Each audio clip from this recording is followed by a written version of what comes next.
Here's a story we haven't done in some time. Consumers have taken a greater interest in how their food is grown and arrives on their table. But recently, the national discussion has joined the existing debate of pain management in animals being raised for food. Colleen Bradford Krantz has more. This Kansas cat is about to be spayed. This Iowa piglet is about to be castrated. One will be given medicine for pain, one will not. While pain medications labeled for use in livestock are almost non-existent, companion animals like Annabelle in Atchison, Kansas, go through most medical procedures with the help of short and long-term painkillers. Within our small animal pharmacy, we essentially have 2 shelves full of different pain medications that we can use. In cattle, the only labeled product that is out there for pain or analgesia is Banamine transdermal, and the only label is for foot rot. In recent years, however, veterinarians, college professors, and livestock industry leaders have begun working to overcome the barriers that led to the lack of livestock pain medications. Growing up anyway, on-farm pain management, I don't think was really anything anybody thought about. You know, if something was suffering really bad, then it just came down to, you know, maybe we need to end that animal's suffering. Getting the U.S. Food and Drug Administration to approve painkillers for livestock, however, has been more complex than with non-food animals because of the rules designed to keep drug residue out of meat. In the past, veterinarians who wanted to ease pain in hogs, cattle, and other livestock were left with little choice but to use a drug in an extra-label or off-label manner. The responsibility landed on the veterinarian to ensure the drug didn't end up in the food supply. Everyone wants to use it, but we need to have the research done so that we use it correctly. Now that research is being done. The FDA has joined industry leaders in studying new options for livestock pain management. But approval of any drugs for livestock usually requires proof of pain and subsequent easing of pain with the medication's use. Banamine transdermal, the medication approved for foot rot, a painful condition in cattle, gained FDA approval in 2017, becoming the first officially approved painkiller in the U.S. for a food animal.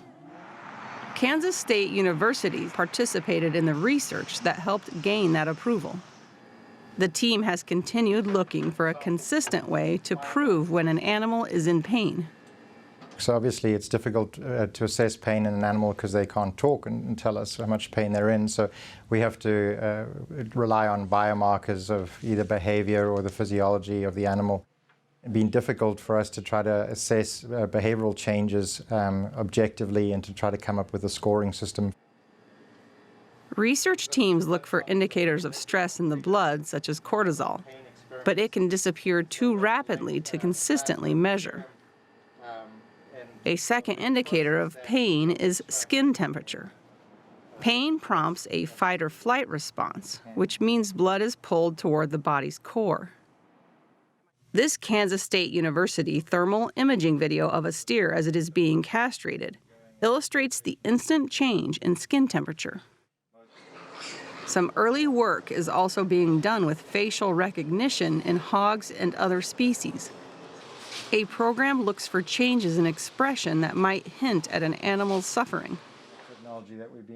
Another test that shows particular promise uses a pressure mat to measure changes in an animal's stride length and weight placement. So looking at the way the animals change the distribution of weight on their feet has actually been something that we can measure quite accurately, in addition to looking at differences in their stride lengths. The National Pork Board is working with these university researchers and the FDA to pave the way for a pain medication for hogs in particular. This may become particularly important considering a few other nations have banned practices such as piglet castration. Castration of pigs is a global conversation, not only here in the US, but there's a lot of discussion in the EU, in Australia, in New Zealand. Hogs are castrated because the meat, when cooked, emits an odor known as boar taint, which surveys show 80% of the population find offensive. We know that the procedure is a painful procedure for piglets, but what we focus on is looking at ways that we can either replace the procedure, refine the procedure, or reduce the pain. Piglet castration has been refined some over the years. The surgery now typically takes place when the piglet is 3 to 5 days old. This timing seems to allow the piglets to bounce back most rapidly, particularly if they are still with their mothers. What's urgently needed from a producer standpoint is a practical way to be able to implement these pain management strategies in a production system, because typically we're dealing with large numbers of animals. Ideally, experts would like a medication that can be given to a sow, reaching her piglets via her milk a day later. The low dose in her milk should ease piglets' pain during common procedures such as castration or tail docking. We would be all about utilizing a product if in fact it showed that it worked and was beneficial and useful. The cost component, while always to some degree a factor, if it's better for our pigs, we'd be fairly inclined to use it.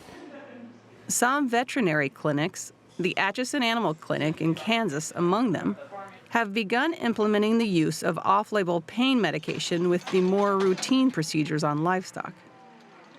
Whenever we're castrating cattle or dehorning, we're going to administer pain medication.